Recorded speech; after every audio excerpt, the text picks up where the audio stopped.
सोचिए जरा, एक ऐसा एक्टर जिसने फिल्मों में कभी सख्त बाप बनकर दिल छू लिया, कभी कूल विलन बनकर रुलाया, किसी के लिए कॉमिक मास्टर बन गया, तो कभी दर्द भरे किरदार से आंखें नम कर दी, जिसके नाम 540 से ज्यादा फिल्में हैं, जिसने हर बड़े स्टार के साथ स्क्रीन शेयर की है और अब डायरेक्टर बनकर अपनी पहली फिल्म लेकर आ रहे हैं। लेकिन इतनी बड़ी सफलता के बाद भी क्या आप यकीन करेंगे कि वो आज भी एक किराए के घर में रहते हैं? जी हाँ, हम बात कर रहे हैं अनुपम खेर की, जो 69 साल की उम्र में भी सादगी और समझदारी की मिसाल बने हुए हैं। जहां फिल्म इंडस्ट्री के सितारे करोड़ों की कोठियों और आलीशान बंगले में रहते हैं, वहीं कलाकार आज भी एक साधारण किराए के अपार्टमेंट में अपनी जिंदगी सुकून के साथ जीता है। नमस्कार, आप देख रहे हैं लाइव यूपी न्यूज 24 और मैं हूँ खुशी सिंह। आज हम बताने जा रहे हैं एक ऐसे कलाकार की कहानी जिसका जितना बड़ा नाम है उसका उतना ही बड़ा दिल भी है। अनुपम खेर 69 साल की उम्र में भी एक्टिंग, एनर्जेटिक और अब डायरेक्टर भी। 18 जुलाई को उनकी पहली directed film Tanvi the great cinema घरों में रिलीज हो रही है। लेकिन अनुपम खेर का सफर सिर्फ पर्दों तक ही सीमित नहीं है।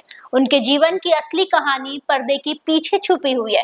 1984 में फिल्म सारांश से बॉलीवुड में एंट्री करने वाले अनुपम खेर ने अपने 40 साल के करियर में 540 से ज्यादा फिल्में की है।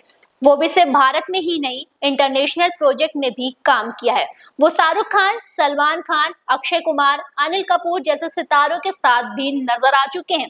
लेकिन हैरान करने वाली बात यह है कि इतने बड़े करियर के नाम के बावजूद भी अनुपम खेर आज भी किराए के घर में रहते हैं। खुद अनुपम खेर ने एक इंटरव्यू में इस बात का खुलासा किया। उन्होंने बताया कि उन्होंने कभी घर खरीदने की जरूरत ही महसूस नहीं हुई। उनके शब्द ये थे, मैं हर महीने किराया देता हूँ, मैं चैन की जिंदगी जीता हूँ, पैसे बैंक में रखता हूँ, ब्याज से किराया भरता हूँ, घर खरीदने का कभी मन ही नहीं हुआ। इतना ही नहीं, उन्होंने ये भी कहा कि वह अपनी कमाई का एक बड़ा हिस्सा डोनेशन और मीनिंगफुल कामों में लगाना चाहते हैं। वो चाहते हैं कि लोग उन्हें सिर्फ फिल्मों से ही नहीं बल्कि उनके अच्छे कर्मों से भी याद रखें। अनुपम खेर ने खुद के लिए तो घर नहीं खरीदा, लेकिन उन्होंने अपनी माँ के लिए शिमला में एक घर खरीदा है, वो भी 8 बेडरूम वाला। उन्होंने बताया कि एक दिन उन्होंने अपनी माँ से मजाक में कहा कि बताओ तुम्हें क्या चाहिए, तो उनकी माँ ने छठ से कहा मुझे शिमला में एक घर चाहिए। फिर क्या, अनुपम खेर ने उनकी ये ख्वाहिश पूरी कर दी। उन्होंने कहा कि मेरे पिता के निर्धन के बाद हम शिमला नहीं रहते थे, लेकिन माँ का सपना था, मैंने उस सपने को हकीकत में बदल दिया।